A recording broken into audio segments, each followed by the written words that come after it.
Hi, it's Paul from Wicked Acorn. We're here in Stockport. I know what you're thinking.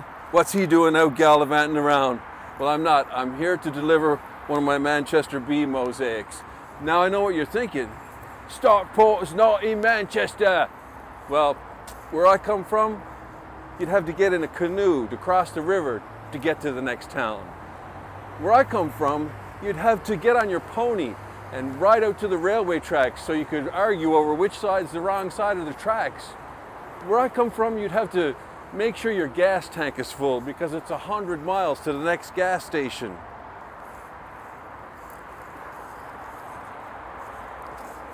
Oh, by the way, I came from Sale. I'll leave a link in the description.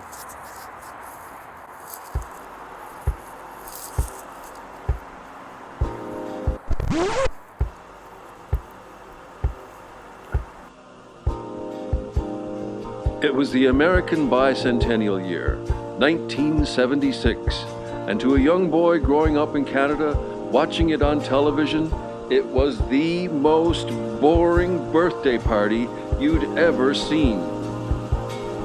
The most entertaining bits were the commercials, the adverts.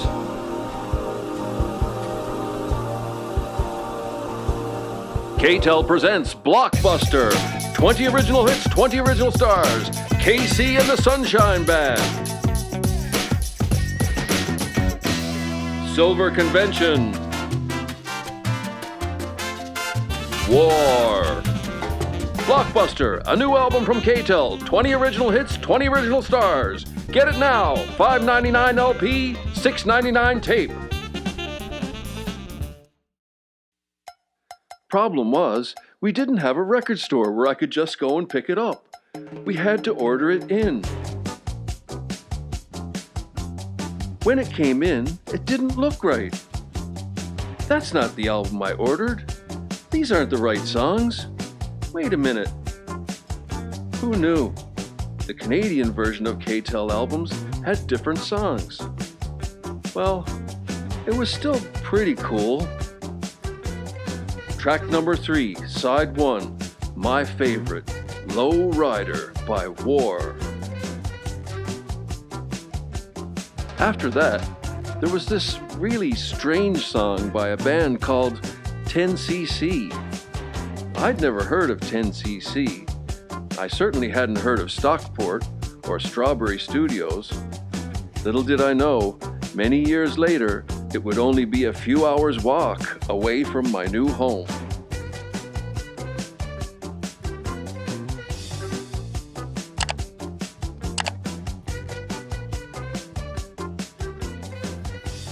And this is Strawberry Studios, a boyhood dream I didn't know I had come true.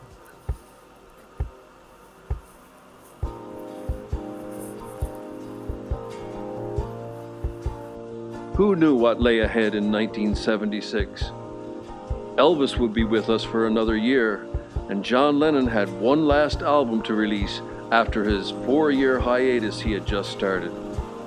Now, the song in question here was actually released the year before, but as you remember, it takes a while for a hit song to show up on a KTEL record. And hit it was. I'm Not in Love went to number 1 in Canada. It was the big breakthrough hit for 10cc. These guys were part of the soundtrack of my life, and this song in particular made an impact on me. It was probably the first time I realized he doesn't mean what he's saying. He means something else. It was an aha moment. Hey, it's not Shakespearean or anything, but I was just a kid, and this was the era of trucker songs and disco. A lot of great names in music have gone through these doors, including Sir Paul McCartney. In a few years, the Beatles would be my favorite band, and I would be anxiously awaiting to hear Sgt. Pepper for the first time. When I did, I was a little underwhelmed. It was lauded as the greatest record of all time, with the best production ever. Now, it is full of great music, but by the time I heard it, I'd already heard songs like I'm Not in Love with its tape loop backing track. This was the groundbreaking sound of my generation. Some songs you just had to be there, and for I'm Not in Love, I was there. The facility was originally called Intercity Studios and was located above a music store in the town center. In early 1968, it was bought by Peter Tattersall, a former road manager for Billy J. Kramer and the Dakotas. Tattersall invited Eric Stewart, then lead guitarist and singer of the Mindbenders and later a member of 10cc, to join him as a partner in July 1968. The pair moved to the larger premises at number 3 Waterloo Road in October. Stewart chose the studio's name in honor of his favorite Beatles song, Strawberry Fields Forever. Within months, songwriter and future 10cc member Graham Gouldman joined the pair. The studio was used extensively by Stewart, Gouldman, and the other 2 musicians who would join them to form 10cc, Lol Cream and Kevin Godley. In a 1976 interview, Stewart described the studio's early days.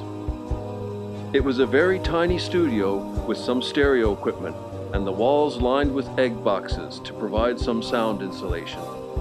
There was a makeshift sort of control desk tied together with sellotape and string, but it was good enough for what I wanted to do, and it was the only studio near Manchester. What I wanted to do was to make some demos of some songs I'd written, put them down myself, and then try to sell them.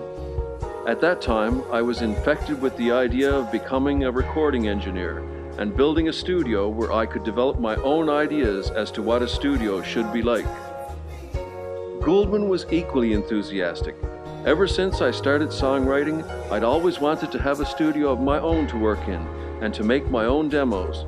We used to tell ourselves that one day the Beatles would record there, and eventually Paul McCartney did. Gradually the studio did get a name for being a good place to work. I'm Not in Love was written by band members Eric Stewart and Graham Gouldman. It is known for its innovative and distinctive backing track, composed mostly of the band's multi-tracked vocals. Released in the UK in May 1975 as the second single from the band's third album, The Original Soundtrack, it became the second of the group's 3 #1 singles in the UK between 1973 and 1978, topping the UK singles chart for 2 weeks. The song was also the band's breakthrough hit worldwide, reaching #1 in Ireland and Canada and #2 on the Billboard Hot 100 in the US, as well as reaching the top 10 in Australia, New Zealand, and several European countries.